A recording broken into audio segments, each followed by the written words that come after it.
এটা হচ্ছে 11 তারিখ নীল পুজোর দিনের ভিডিও। মা গেছিল পুজো দিতে, সেই ক্লিপটা তোমাদের দেখা।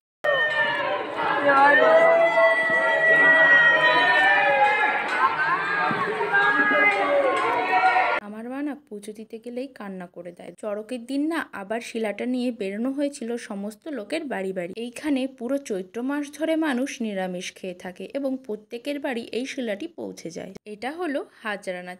আসলে এটা হচ্ছে চৈত্র মাস জুড়ে যে ছেলেরা নিরামিষ খেয়ে থাকে তারা অনেক দূরে দূরে এই নাচটা করতে যায়। আমাদের এইখানে না এই হাজরা নাচতে আসে না, কিন্তু অনেক জায়গায় হয়। এই হাজরা নাচটা আমি দেখলাম জলেশ্বরে। তোমরা যদি এই হাজরা নাচ আগে দেখে থাকো তাহলে আমাকে কমেন্টে জানিও। চড়কের দিন শিলাটির মাথায় আর কেউ জল ঢালে না, কিন্তু এমনি মানুষ আসে পুজো দিতে। এইখানে সারা রাত ধরে পুজো হয় এবং এক সপ্তাহ ধরে এই মেলা চলতে থাকবে। আমি মেলা ঘুরি, তোমরা আরো মিনি ব্লগের জন্য চ্যানেলটিকে সাবস্ক্রাইব করে নাও।